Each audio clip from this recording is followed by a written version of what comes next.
सहमतीचा घटस्फोट दाखल करून ही पत्नीद्वारे नंतर तो सहमतीचा घटस्फोट काढण्याची मागणी करणे आणि आणखीन पैसे हवेत अशी मागणी करून वेगवेगळ्या केसेस परत करणे, असे अनेक प्रकार आता आपण होताना पाहत आहे.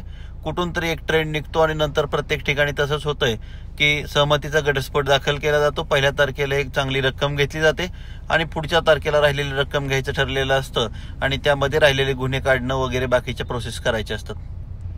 परंतु पहिल्या तारखेला रक्कम घेऊन नंतर मात्र पुन्हा ते गुन्हे काढण्यास किंवा घटस्फोट देण्यास नकार दिला जात आहे आणि ते पैसे ढेकर न देता खाऊन टाकले जात आहेत किंवा राहिलेल्या पोटगीत जमा करा असं म्हणण्याचा प्रकार वाढत चाललेला आहे.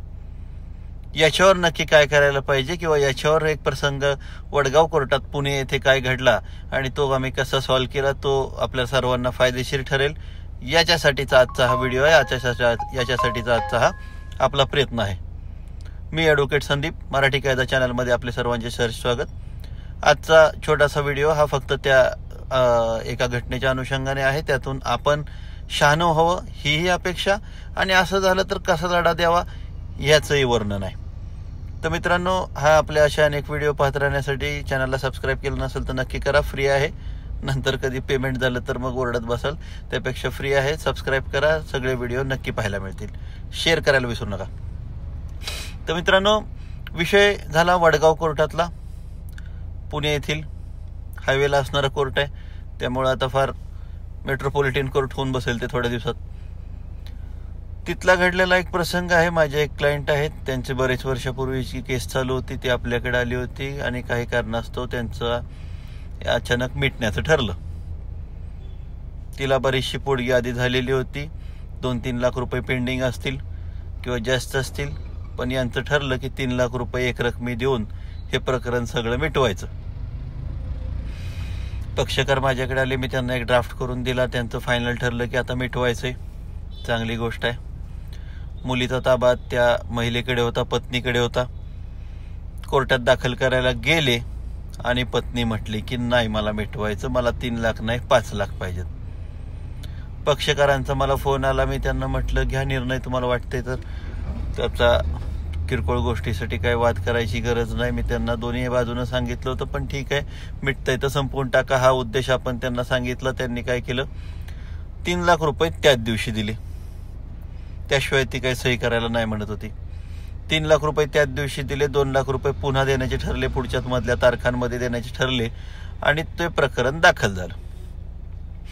दाखल झाला तर पुढच्या तारखेच्या आधी काय होणं गरजेचं होतं की आधी केलेल्या केसेस, गुन्हा वगैरे ते काढून घ्यायचं कर्तव्य पत्नीचं होतं. ते राहिलं साईडला. पत्नीने एक अर्ज कोर्टात दिला. मागच्या अर्जात बऱ्याच टायपिंग मिस्टेक आहेत. माझा पती माझं ऐकत नाही, ठरल्याप्रमाणे करत नाही, हे करत नाही, ते करत नाही, मला हे म्युच्युअल डिव्होर्स नकोय आणि मी घेतलेले 3 लाख रुपये माझ्या जुन्या पोटगीमध्ये वळवा आणि मला हा काढायची अनुमती द्या. आता धक्का बसायची आणि कोलमडायची वेळ आपल्या पतीची होती.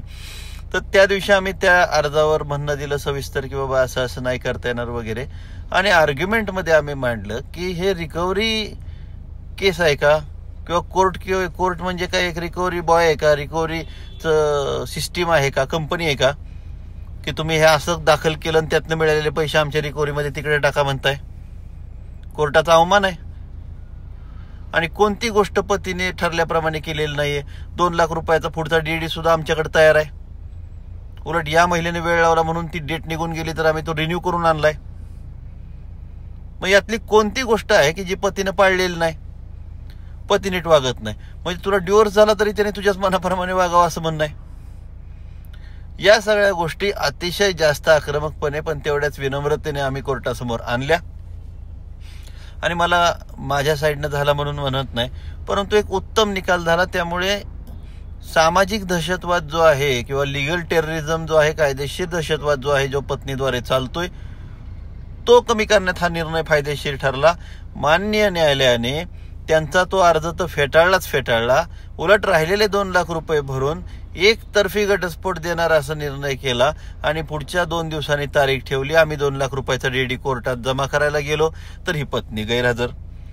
पुन्हा कोर्टाने, मान्य न्यायालयाने तो डीडी कोर्टाच्या नावाने जमा करून घेतला आणि आमचा डिव्होर्स त्याच दिवशी मंजूर पण करून दिला. म्हणजे याला म्हणतात न्याय आणि याला म्हणतात सत्याची जीत, काय असेल ते. तर जिंकणं महत्वाचं असतंच. मग त्यामध्ये नेहमी म्हणतो की जिंकणं हारणंच कोर्टात महत्वाचं असतं. पण अशा प्रकारचा निर्णय झाल्यावर एक अतिशय मोठं समाधान लागलं, कारण आपल्याला त्या पद्धतीने करता आलं. पण यातून शहाणं व्हा. 1 तारखेला देताना बऱ्याचशा गोष्टी आपल्या हातात ठेवा, नाहीतर अशा प्रकारे मागं जाऊन पुन्हा कधी धोका झाला तर खूप अडचणी येतात. त्यामुळं पहिलं ड्राफ्टिंग असतं ते अतिशय उत्तम असावं लागतं. आणि तशा प्रकारचं आमचं ते ड्राफ्टिंग होतं. म्हणून ती केसमध्ये तिने किती काय घोटाळे केले तरी ती अडकत राहिली. त्यामुळे म्युच्युअल ड्राफ्टला आपण खूप हलक्यात घेतो, ते करू नका. म्युच्युअल ड्राफ्ट हा कंटेस्टेड एवढाच महत्वाचा पकडा, त्याला तेवढंच गांभीर्याने घ्या, कारण शेवटी सगळं संपणार असतं. म्हणून आता काय पण करा असं म्हणून चालायचं नाही. म्हणून परफेक्ट दाखल करा आणि केस जिंका. पुढच्या व्हिडिओमध्ये आपण लवकर भेटू. तोपर्यंत मला आपली रजा द्या. जय हिंद, जय महाराष्ट्र.